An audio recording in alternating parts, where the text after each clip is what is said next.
ಮಾರುತೇಶ್ ಮತ್ತೆ power centre ಆಗಿರೋದು BSY ಅವರ ನಿವಾಸ ಆಸ್ ಎಕ್ಸ್ಪೆಕ್ಟೆಡ್. ಮಾರುತೇಶ್, ನನ್ನ ಧ್ವನಿ ಕೇಳಿಸ್ತಾ ಇದ್ರೆ ತಮಗೆ?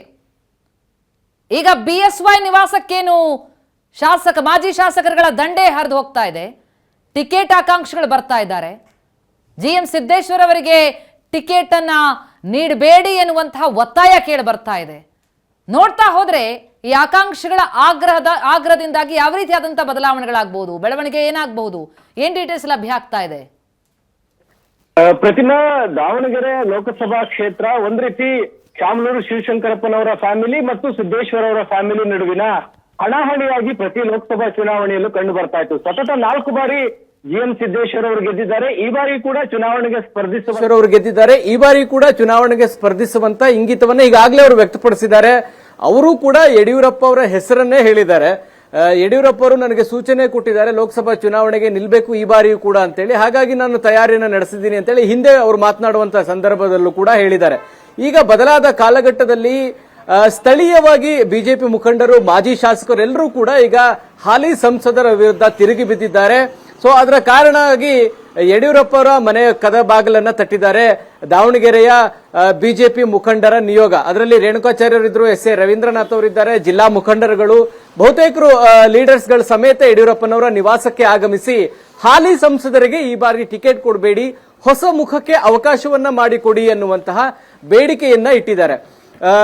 ವಯಸ್ಸಿನ ಕಾರಣದಿಂದ ಅಂತ ನೋಡೋದಾದ್ರೆ ಸಿದ್ದೇಶ್ವರ್ ಅವರಿಗೆ ಹೈಕಮಾಂಡ್ ಹೇಳೋ ಪ್ರಕಾರ 70 ವರ್ಷ ದಾಟಿದೆ, ಹಾಗಾಗಿ ಅವರಿಗೆ ಟಿಕೆಟ್ ಕೊಡೋದಕ್ಕೆ ಬರೋದಿಲ್ಲ. ಆದ್ರೆ ಬಿಜೆಪಿ ಪಾಳೆಯದಲ್ಲಿ ಈ ನಿಯಮ ಈಗಾಗಲೇ ಬ್ರೇಕ್ ಮಾಡಲಾಗಿದೆ. ಕಾರಣ ಮಧ್ಯಪ್ರದೇಶದ ಚುನಾವಣೆ ಇರುವುದು, ಪಂಚರಾಜ್ಯ ಚುನಾವಣೆಗಳಲ್ಲಿ 70 ವರ್ಷ ಮೇಲ್ಪಟ್ಟವರಿಗೂ ಟಿಕೆಟ್ ಕೊಟ್ಟಿರುವಂತಹ ಉದಾಹರಣೆಗಳಿದಾವೆ. ಹಾಗಾಗಿ ಈ ನಿಯಮ ಅಪ್ಲೈ ಆಗುತ್ತೆ ಅಂತ ಹೇಳಲಿಕ್ಕೆ ಸಾಧ್ಯ ಇಲ್ಲ. ಜೊತೆಗೆ ಸತತ 4 ಬಾರಿ ಗೆದ್ದಿರುವಂತಹ GM ಸಿದ್ದೇಶ್ವರ್ ಅವರ ಮೇಲೆ ಸಹಜವಾಗಿ ಒಂದು ಆಂಟಿ ಇನ್ಕಂಬೆನ್ಸಿ ಅಂತೂ ಇದ್ದೇ ಇರುತ್ತೆ. ಹಾಗಾಗಿ ಅಭ್ಯರ್ಥಿಯನ್ನ ಬದಲಾಯಿಸಬೇಕು ಅನ್ನುವಂತಹ ಒತ್ತಡ ಈಗ ಸ್ಥಳೀಯ ಬಿಜೆಪಿ ನಾಯಕರಿಂದ ಕೇಳಿ ಬರ್ತಾ ಇದೆ. ಯಡಿಯೂರಪ್ಪನವರು ಸದ್ಯ ಈಗ ಏನ್ ಮಾಡ್ತಾರೆ ಅನ್ನೋದು ಸದ್ಯಕ್ಕಿರುವಂತಹ ಕುತೂಹಲ. ಯಾಕೆಂದ್ರೆ ಅಲ್ಲಿ ಇರುವಂತಹ ಲೋಕಸಭಾ ಚುನಾವಣೆಯ ಪಾಲಿಟಿಕ್ಸ್ ಅನ್ನ ನೋಡಿದಾಗ ಶಾಮನೂರು ವರ್ಸಸ್ ಸಿದ್ದೇಶ್ವರ ಅನ್ನುವಂತ ಪರಿಸ್ಥಿತಿಯೇ ಇದೆ. ಒಂದು ವೇಳೆ ಸಿದ್ದೇಶ್ವರ ಅವರಿಗೆ ಟಿಕೆಟ್ ಕೊಡದೇ ಇದ್ರೆ ಅವರ ಕುಟುಂಬದ ಸದಸ್ಯರ ಹೆಸರುಗಳು ಕೂಡ ಕೇಳಿ ಬರ್ತಾ ಇದೆ. ಸಿದ್ದೇಶ್ವರ ಅವರ ಪುತ್ರನಿಗೆ ಟಿಕೆಟ್ ಕೊಡಬೇಕು ಅನ್ನುವಂತ ಒತ್ತಾಯಗಳು ಕೂಡ ಇದಾವೆ. ಹಾಗಾಗಿ ಹೈಕಮಾಂಡ್ಗೆ ಇಲ್ಲಿಂದ ಹೋಗುವಂತ ಶಿಫಾರಸು ಬಹಳ ಇಂಪಾರ್ಟೆಂಟ್ ಆಗುತ್ತೆ. ಅದರಲ್ಲಿ ಬಹಳ ಪ್ರಮುಖವಾಗಿ ಯಡಿಯೂರಪ್ಪನವರು ಈಗ ಪವರ್ ಸೆಂಟರ್ ಆಗಿದ್ದಾರೆ. ತಮ್ಮ ಪುತ್ರ ವಿಜೇಂದ್ರ ಈಗ ರಾಜ್ಯಾಧ್ಯಕ್ಷರಾದ ಮೇಲೆ ಯಡಿಯೂರಪ್ಪನವರಿಗೆ ಬಹಳ ಜವಾಬ್ದಾರಿ ಇದೆ. ಯಾಕಂದ್ರೆ ಈಗಷ್ಟೇ ಜಗದೀಶ್ ಶೆಟ್ಟರ್ನ ವಾಪಸ್ ಕರೆದುಕೊಂಡು ಬಂದಿರೋ ವಿಚಾರದಲ್ಲಿ ಯಡಿಯೂರಪ್ಪನವರ ಪಾತ್ರ ಬಹಳ ಪ್ರಮುಖವಾದದ್ದು.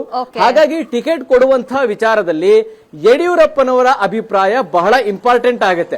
ಆ ಕಾರಣಕ್ಕಾಗಿ ಇವತ್ತು ಯಡಿಯೂರಪ್ಪನವರ ನಿವಾಸಕ್ಕೆ ಬಿಜೆಪಿ ನಿಯೋಗ ಭೇಟಿ ನೀಡಿ ಹಾಲಿ ಸಂಸದರಿಗೆ ಟಿಕೆಟ್ ಬೇಡ ಅನ್ನುವಂತ ಒತ್ತಾಯವನ್ನು ಮಾಡಿದ್ದಾರೆ. ಸ್ಥಳೀಯವಾಗಿ ಒಂದು ಸಮೀಕ್ಷೆ ನಡೆಸಿ ಟಿಕೆಟ್ ಹಂಚಿಕೆ ಮಾಡಬೇಕು ಅನ್ನುವಂತ ಬೇಡಿಕೆಯನ್ನ ಮುಂದಿಟ್ಟಿದ್ದಾರೆ. ಆದ್ರೆ ಯಡಿಯೂರಪ್ಪ ಇವರ ಮನವಿಗಳನ್ನ ಆಲಿಸಿದ್ದಾರೆ ಅನ್ನುವಂತ ಮಾಹಿತಿಗಳು ಮಾತ್ರ ಲಭ್ಯವಾಗಿದೆ. ಆದ್ರೆ ಯಾವುದೇ ಅಶ್ಯೂರೆನ್ಸ್ ಮಾಡಿಲ್ಲ ಅಂತ ಹೇಳಲಾಗ್ತಾ ಇದೆ. Pratima, thank you so much Marutesh ತಮ್ಮೆಲ್ಲ ಮಾಹಿತಿಗೆ.